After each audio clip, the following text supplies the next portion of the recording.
Here's the thing. I've been flying drones for well over 2.5 years. I know what I'm doing. I gotten good at some things. I got my advanced Canadian drone license.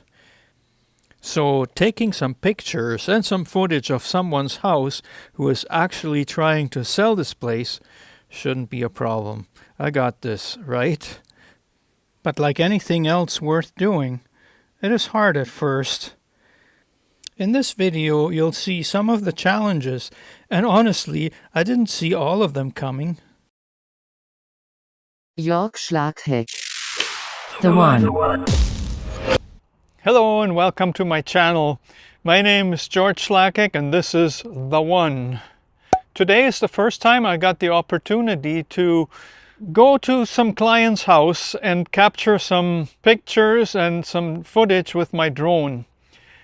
This is not a paid gig, but this guy, he's a client from my handyman service, and yesterday I did a small job for him, and I told him that I also do drone services now, and I still need some material for my website and for this channel in order to show off what I can do.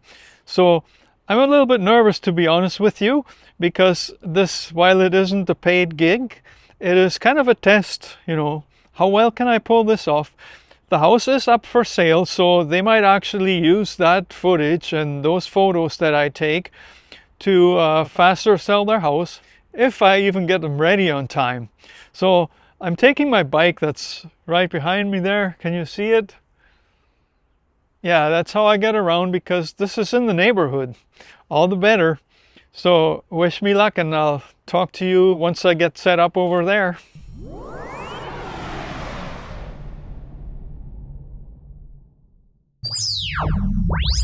So this is the house. Well, I texted these people earlier. The owner of this house. And so far I haven't got a response. But I showed up anyways at the, actually a little bit past the announced time. And now I'm just gonna check. I should probably knock on the door, see if anybody's home. And then probably have to launch from the back alley anyways. Because look, the challenge here is that there are a lot of trees and bushes on the property. So this isn't an easy one. But who wants easy? I'm up for a challenge,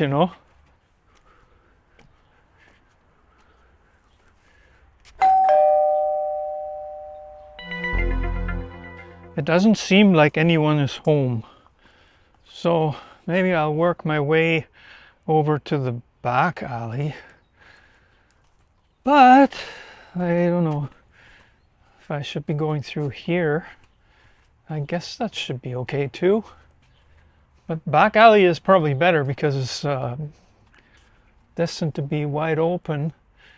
And then, whatever I have to do from the front, it's going to be a little bit challenging maybe, unless I walk around.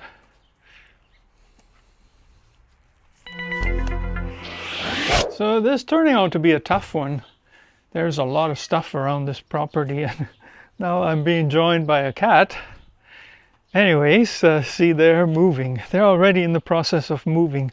So this is perhaps not ideal, but I'm going to launch the drone and start shooting, and then we'll see. We'll see what comes out of it. I'm all by myself here. Maybe the neighbors are going to notice, but I don't think that's a big deal because I have permission. And I have a flight plan and everything to show someone if there should be any questions.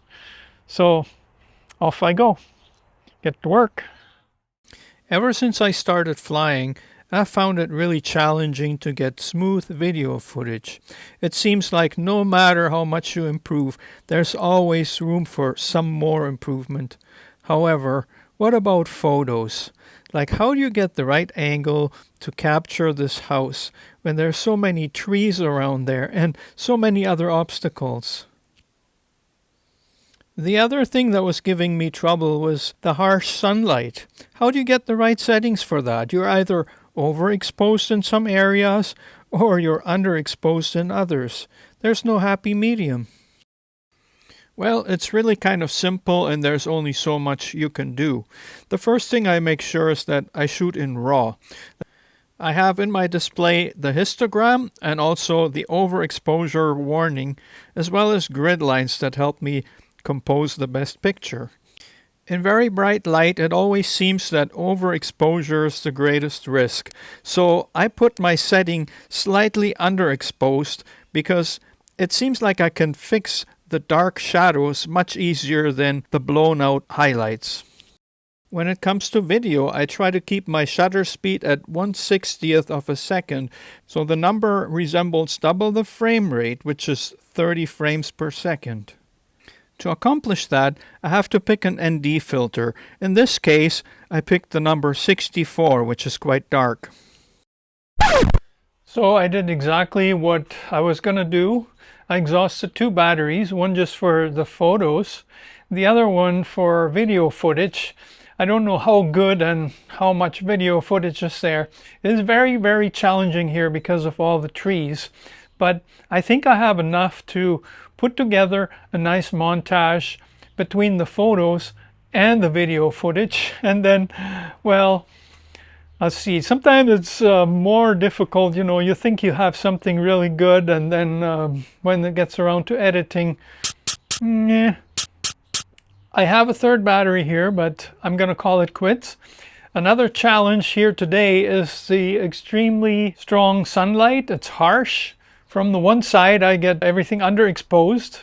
So I know it's going to have to be tweaked. You know, Final Cut Pro or Darktable is what I use.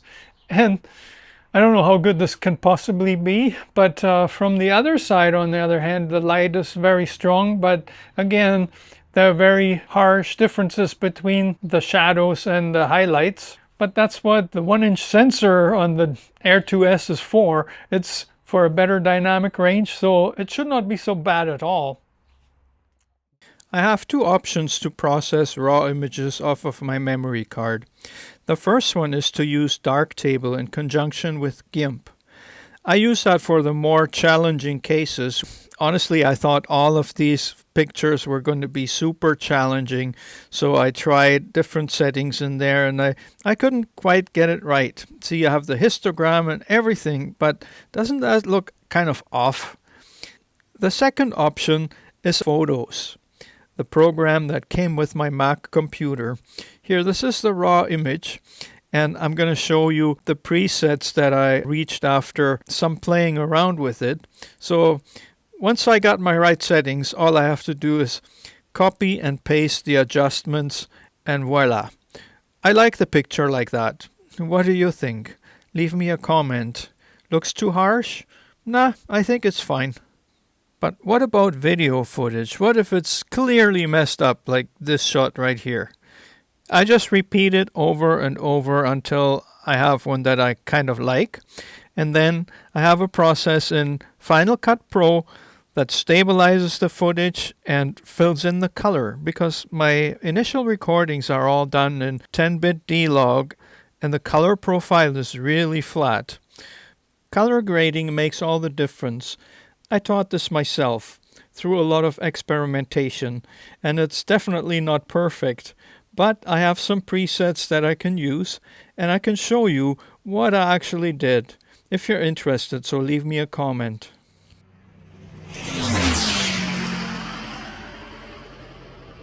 I guess you will see the footage in this video and I will see it when I get home. Well, after a few hours of work, this demo clip is what I came up with. Enjoy.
So I hope you enjoyed this video, you got something out of it. Maybe you have some tips for me because I'm still very new at this, as you could possibly tell. And give this video a like because not everybody's going to show you this. And hopefully the next one I can show you is even so much better, and maybe somebody will actually pay me some money to get this montage of their house.